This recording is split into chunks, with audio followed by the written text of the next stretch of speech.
Assalamualaikum warahmatullahi wabarakatuh. Salam sejahtera buat kita semua. Yang terhormat Bapak Sumaryo SEMAK sebagai dosen pembimbing. Sebelumnya izinkan saya memperkenalkan diri. Saya Eka Winata dengan nomor NIM 1716220053. Dalam kesempatan ini saya akan mempresentasikan seminar proposal akuntansi dengan judul Pengaruh Good Corporate Governance Dewan Direksi, Komisaris Independen, Dewan Komisaris, dan Komite Audit terhadap kinerja perusahaan perbankan yang terdaftar di Bursa Efek Indonesia BEI pada periode tahun 2015-2019. Adapun pembahasan dari presentasi ini ada 3, yaitu yang pertama bab 1 pendahuluan, yang kedua landasan teori, dan yang ketiga metodologi penelitian.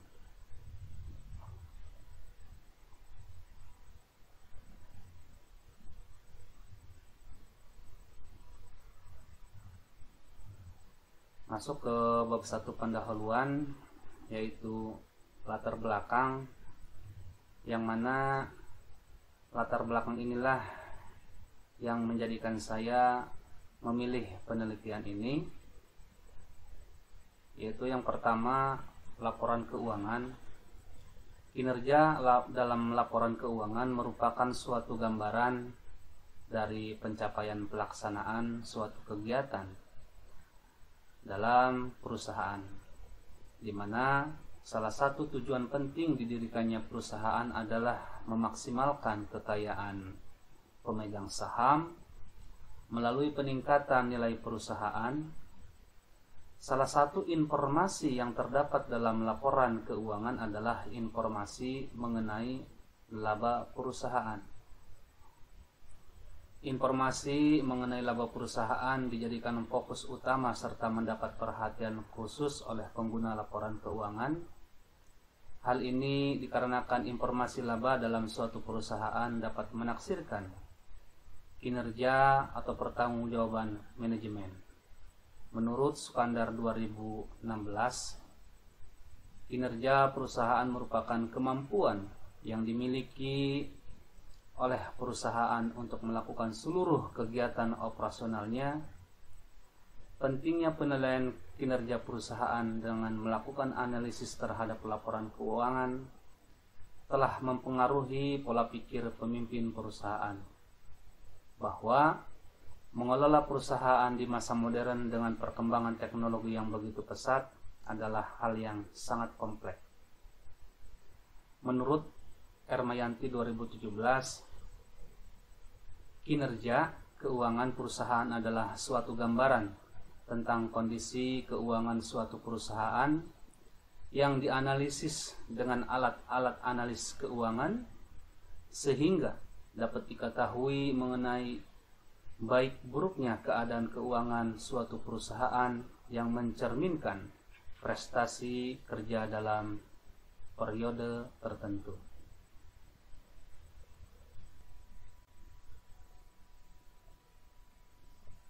Menurut Trinada dan Mukodim, salah satu sistem yang dapat mempengaruhi kinerja keuangan perusahaan menjadi baik adalah tata kelola perusahaan, good corporate governance yang baik. Dalam penelitiannya disebutkan bahwa semakin baik corporate governance yang diterapkan, maka akan semakin baik pula kinerja keuangan perusahaan. Menurut pendapat Wijayanti dan Mutmainah 2016, semakin kompleks aktivitas pengelolaan, maka semakin meningkat pula kebutuhan akan praktik tata kelola perusahaan, corporate governance, untuk memastikan bahwa manajemen perusahaan terlaksana dengan baik.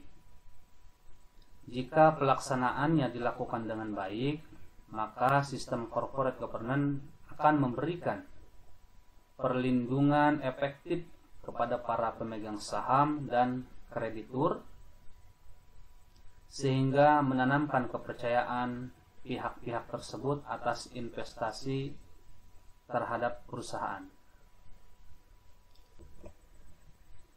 Secara umum, Good Corporate Governance (GCG) adalah suatu sistem dan struktur yang baik dalam mengelola perusahaan dengan meningkatkan nilai pemegang saham, mengakomodasikan berbagai pihak yang berkepentingan perusahaan, stakeholder dalam hal ini, seperti kreditor, pemasok, asosiasi bisnis, konsumen, pekerja, pemerintah, dan masyarakat luas. Sahroja 2017. Perusahaan meyakini bahwa implementasi Good Corporate Governance (GCG) merupakan bentuk lain penegakan etika bisnis dan etika kerja yang sudah lama menjadi komitmen perusahaan. Perusahaan yang mempraktekkan Good Corporate Governance (GCG) akan mengalami perbaikan citra dan nilai perusahaan. Bukti empiris yang diperoleh dari hasil riset menunjukkan masih lemahnya perusahaan-perusahaan publik di Indonesia dalam mengelola perusahaan dibanding negara-negara Asia Tenggara lainnya. Hal ini ditunjukkan oleh masih lemahnya standar-standar akuntansi pertanggungjawaban terhadap pemegang saham, standar-standar pengungkapan dan transparansi serta proses kepengurusan perusahaan. Juang 2015.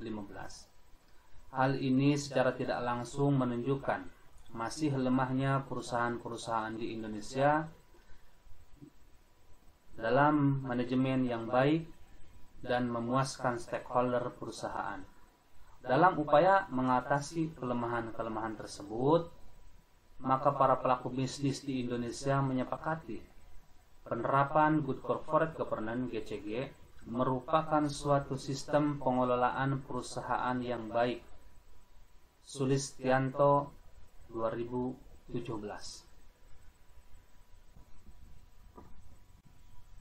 Penerapan Good Corporate Governance (GCG) akan tercapai jika terdapat hubungan antara unsur yang terkait dengan perusahaan, baik unsur internal maupun eksternal. Di dalam penelitian ini, yang akan digunakan adalah unsur internal, yakni yang diperlukan di dalam perusahaan. Unsur internal Good Corporate Governance yang digunakan dalam penelitian ini meliputi Dewan Direksi, Komisaris Independen, Dewan Komisaris, dan Komite Audit. Hasil penelitian oleh Widiana dan Sulistiawati 2017, pengaruh Good Corporate Governance terhadap kinerja keuangan yang terdiri atas Dewan Direksi, Dewan Komisaris, Komisaris Independen, Komite Audit terhadap kinerja keuangan pada perusahaan perbankan di Indonesia tahun 2012-2014. Sampel diambil dengan teknik purpose sampling berdasarkan kriteria yang ditetapkan. Diperoleh sampel sebanyak 30 perusahaan. Hasil penelitian ini menunjukkan bahwa Dewan Direksi berpengaruh terhadap kinerja keuangan, Dewan Komisaris berpengaruh terhadap kinerja keuangan, Komisaris Independen tidak berpengaruh terhadap kinerja keuangan, dan Komite Audit tidak berpengaruh terhadap kinerja keuangan. Sedangkan penelitian oleh Windy Indriati 2018, berpengaruh Dewan Komisaris Independen, Komite Audit, dan Kepemilikan Manajerial terhadap kinerja keuangan pada perusahaan manufaktur, sektor food and beverage yang terdaftar di Bursa Efek Indonesia pada tahun 2014-2017. Metode yang digunakan dalam pengambilan sampel adalah metode purpose sampling. Berdasarkan kriteria yang ditetapkan, diperoleh sampel sebanyak 12 perusahaan. Hasil penelitian menunjukkan bahwa Dewan Komisaris Independen dan Komite Audit berpengaruh terhadap kinerja keuangan. Selanjutnya, hasil penelitian oleh Yuda Adestian 2015, pengaruh Dewan Komisaris, Dewan Direksi, Dewan Komisaris Independen, Komite Audit, dan ukuran perusahaan pada kinerja perusahaan perbankan yang listing di BEI pada tahun 2012-2014. Hasil penelitian menunjukkan Dewan Komisaris berpengaruh terhadap kinerja perusahaan. Dewan Komisaris Independen tidak berpengaruh terhadap kinerja perusahaan. Dewan Direksi tidak berpengaruh terhadap kinerja perusahaan. Dan Komite Audit tidak berpengaruh terhadap kinerja perusahaan.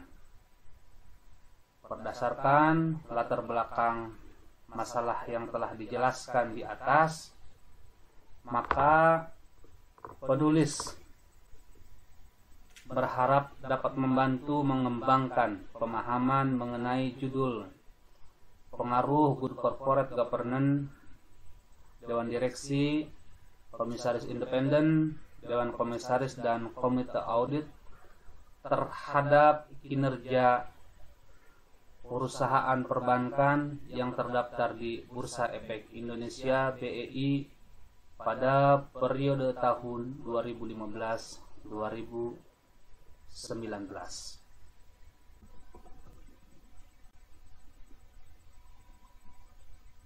Dari rangkaian uraian di atas, maka saya sebagai peneliti merumuskan sebagai berikut rumusan masalah.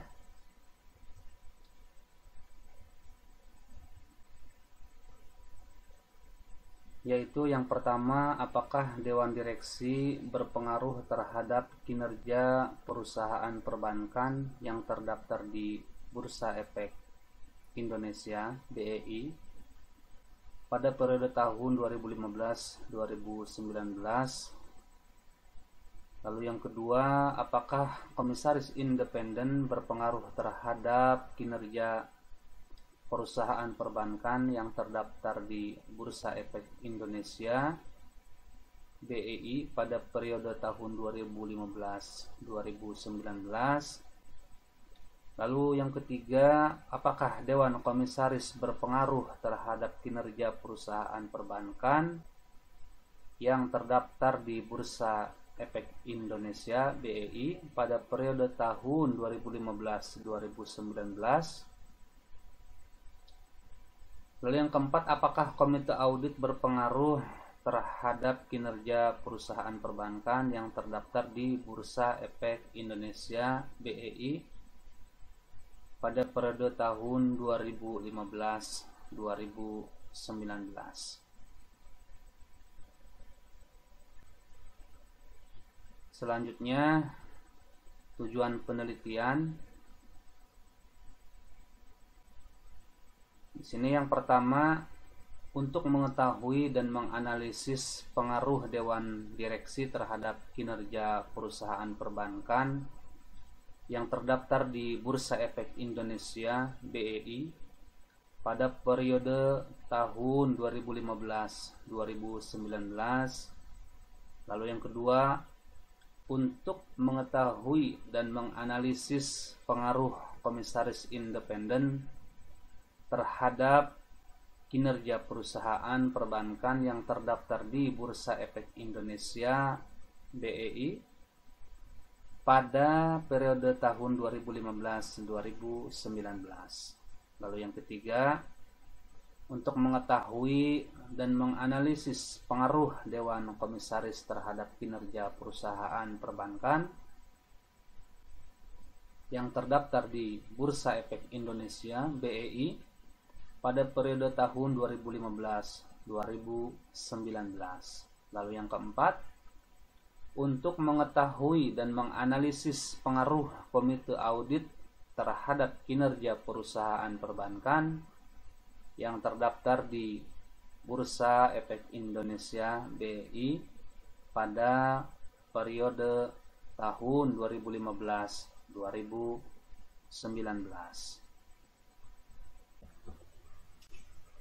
Selanjutnya, manfaat penelitian.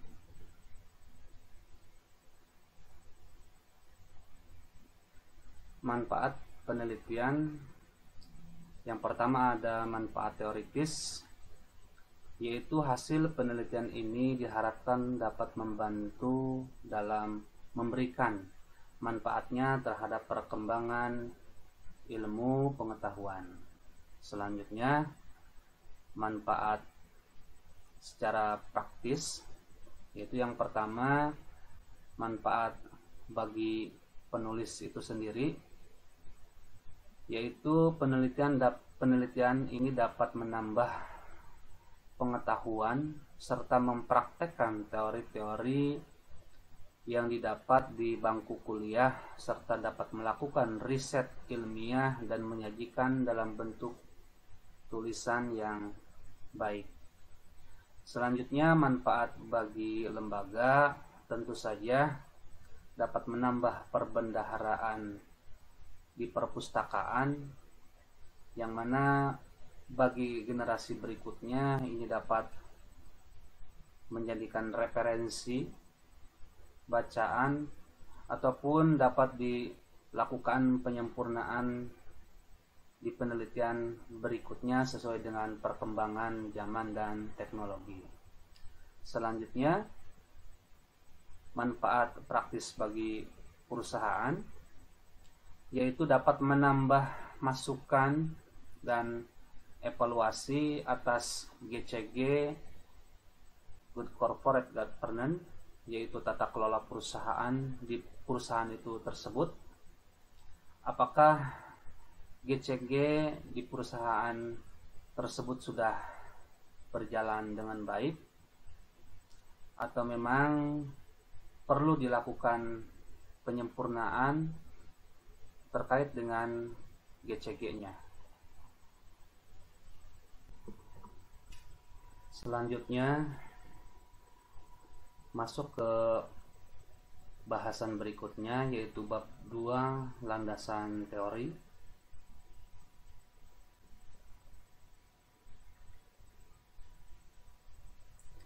Yang pertama yaitu teori keagenan. Definisi teori keagenan merupakan dasar yang digunakan untuk menjelaskan tentang corporate governance. Teori ini berisi tentang penjelasan mengenai hubungan antara agent atau manajer dan prinsipal, yaitu pemilik, dalam Wijayanti dan Mutmainah 2017. Dalam pelaksanaannya, pemilik akan memberikan wewenang kepada manajer dengan harapan agar manajer tersebut akan memberikan yang terbaik untuk mencapai tujuan dari pemilik, adalah memaksimalkan nilai perusahaan. Namun timbul masalah dari adanya pemisahan kepemilikan dan pengelolaan yang disebut dengan masalah agensi, yaitu masalah yang timbul akibat adanya konflik kepentingan, conflict of interest, antara pemilik, pemegang saham, dan agen manajemen. Untuk mengurangi masalah atau konflik yang terjadi di antara pemilik dan manajemen, maka diperlukan suatu mekanisme pengawasan terhadap pengelolaan perusahaan. Mekanisme yang dipakai adalah GCG, Good Corporate Governance. GCG diharapkan dapat menjadi sistem yang memberikan petunjuk dan prinsip untuk menyelaraskan perbedaan kepentingan manajer dan pemegang saham.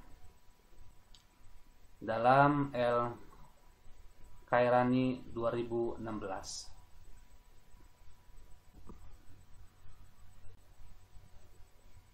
Selanjutnya, kinerja keuangan perbankan.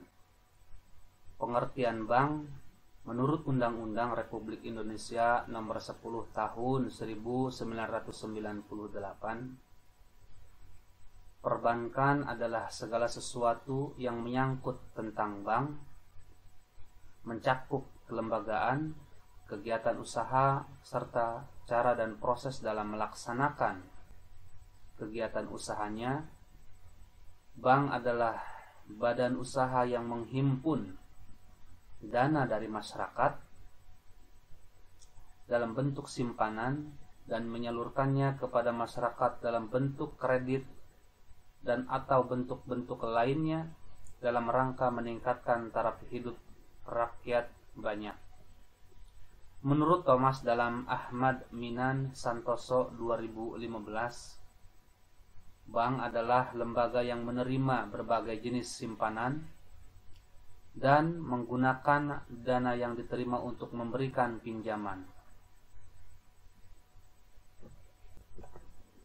Adapun jenis bank jika ditinjau dari berbagai segi antara lain, Kashmir dalam Ahmad Minan Santoso 2015 dilihat dari segi fungsinya, yaitu ada bank umum dan bank perkreditan rakyat.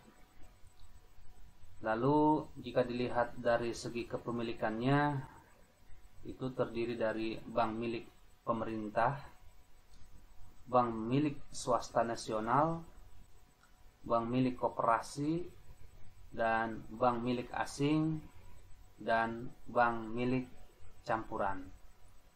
Lalu selanjutnya jika dilihat dari segi status, ada bank devisa dan bank non devisa. Dan apabila dilihat dari segi cara menentukan harga, yaitu ada bank yang berdasarkan prinsip konvensional dan ada bank yang berdasarkan prinsip syariah.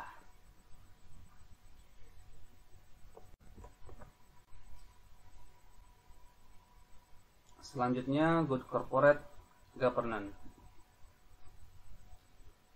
Good Corporate Governance atau GCG menurut Forum for Corporate Governance in Indonesia dalam Heri 2016, Good Corporate Governance adalah seperangkat peraturan yang mengatur hubungan antara pemegang saham, pengelola perusahaan, kreditur, pemerintah, karyawan, dan juga pemegang kepentingan internal dan eksternal lainnya yang berhubungan dengan hak dan kewajiban mereka, atau dengan kata lain adalah sebuah sistem yang mengendalikan perusahaan. Untuk mendukung peningkatan kinerja keuangan, maka diperlukan tata kelola perusahaan yang baik, Good Corporate Governance. Dalam Indarti 2016, menurut Sukandar 2017, penerapan dan pengelolaan Good Corporate Governance yang baik merupakan sebuah konsep yang menekankan pentingnya hak pemegang saham untuk memperoleh informasi dengan benar, akurat, dan tepat waktu. Selanjutnya masuk ke pembahasan bab 3, yaitu metodologi penelitian.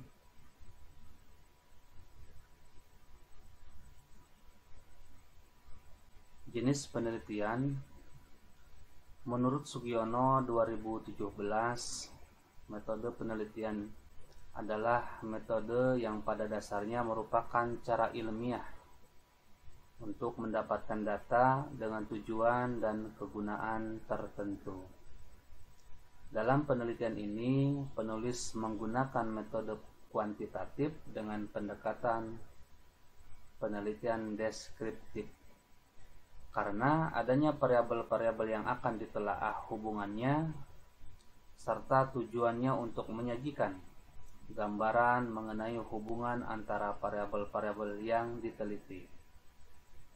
Metode penelitian yang digunakan dalam penelitian ini adalah metode penelitian kuantitatif dengan pendekatan deskriptif.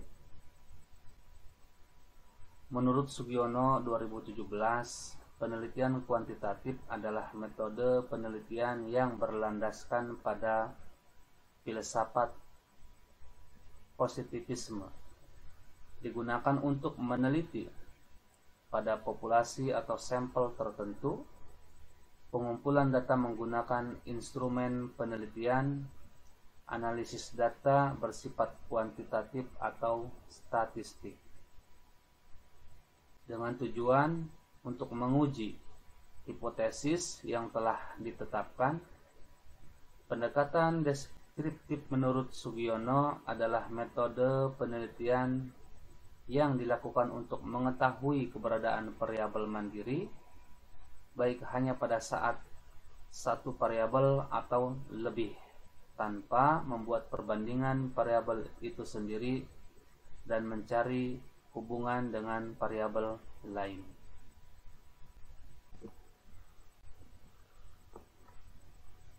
Selanjutnya, jenis dan sumber data.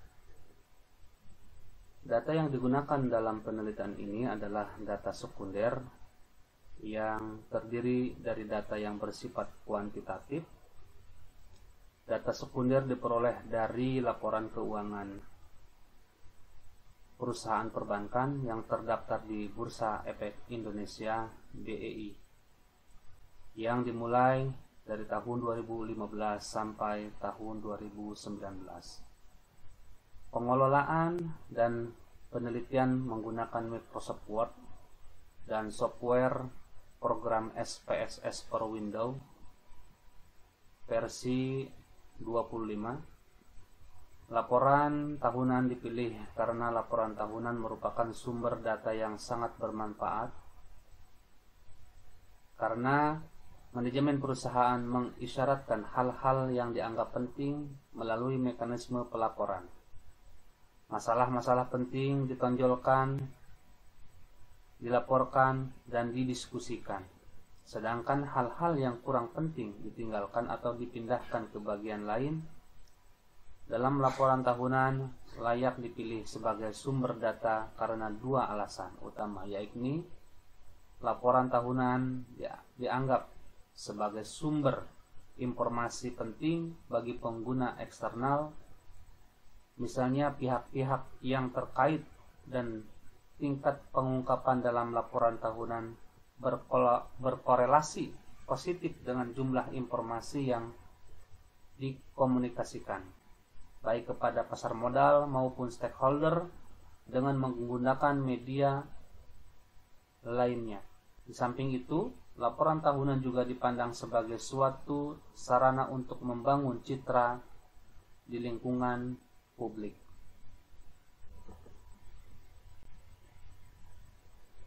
Selanjutnya, metode pengumpulan data. Dalam penelitian ini menggunakan data sekunder yang dikumpulkan dengan cara melakukan metode dokumentasi. Data diperoleh dari situs web www.idx.co.id.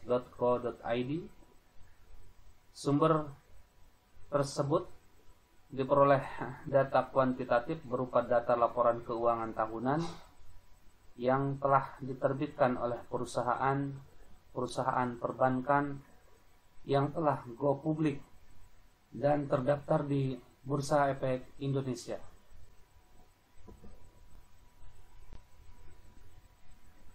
Selanjutnya, populasi dan sampel. Menurut pendapat Sugiono 2017, populasi adalah wilayah generalisasi yang terdiri atas objek, subjek yang mempunyai kualitas dan karakteristik tertentu yang ditetapkan oleh peneliti untuk dipelajari dan kemudian ditarik kesimpulannya. Populasi dalam penelitian ini adalah perusahaan perbankan yang terdaftar pada Bursa Efek Indonesia. Penelitian ini menggunakan data laporan keuangan tahunan selama 5 tahun terakhir, yaitu dari tahun 2015 sampai dengan 2019, yang merupakan data terbaru perusahaan yang dapat memberikan gambaran terkini tentang kinerja perusahaan. Penentuan sampel penelitian menggunakan metode purpose sampling, yakni metode penentuan sampel dari populasi yang ada berdasarkan kriteria yang dikehendaki oleh peneliti. Hal ini dilakukan agar data yang diperoleh dengan tujuan penelitian relatif dapat dibandingkan dengan penelitian sebelumnya. Rahmatika Pramuna Mahardika Putri, 2017. Kriteria yang digunakan dalam penelitian ini adalah penelitian ini mengambil data laporan keuangan perusahaan perbankan yang lengkap pada tahun periode 2015 sampai dengan 2019. Lalu selanjutnya penelitian ini mengambil data laporan keuangan perusahaan perbankan yang memiliki laba pada tahun 2015 sampai tahun 2019.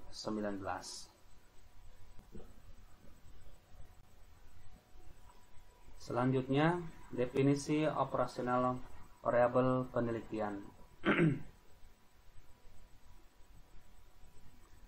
Variabel penelitian dalam penelitian ini adalah sebagai berikut. Itu yang pertama, variabel independen adalah tipe variabel yang menjelaskan atau mempengaruhi variabel yang lain. Variabel independen yang digunakan dalam penelitian ini adalah dewan direksi, komisaris independen, dewan komisaris, dan komite audit. Lalu selanjutnya, variabel dependen adalah merupakan variabel yang dipengaruhi atau yang menjadi akibat karena adanya variabel bebas. Variabel dependen dalam penelitian ini adalah kinerja perusahaan. Pengukuran kinerja perusahaan adalah suatu tampilan keadaan secara utuh atas perusahaan selama periode waktu tertentu yang merupakan hasil atau prestasi yang dipengaruhi oleh kegiatan operasional perusahaan dalam memanfaatkan sumber-sumber daya yang dimiliki. Kinerja perusahaan dalam penelitian ini menggunakan alat ukur rasio return on asset atau ROA.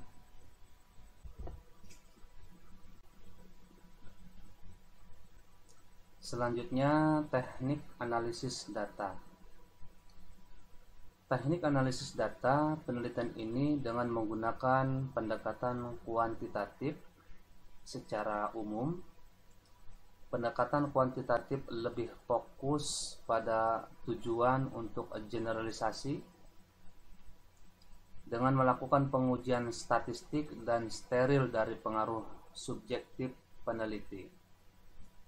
Dalam penelitian ini akan dianalisis mengenai pengaruh good corporate governance, dewan direksi, komisaris independen, dewan komisaris, dan komite audit terhadap kinerja perusahaan perbankan yang terdaftar di Bursa Efek Indonesia BEI pada periode tahun 2015-2019.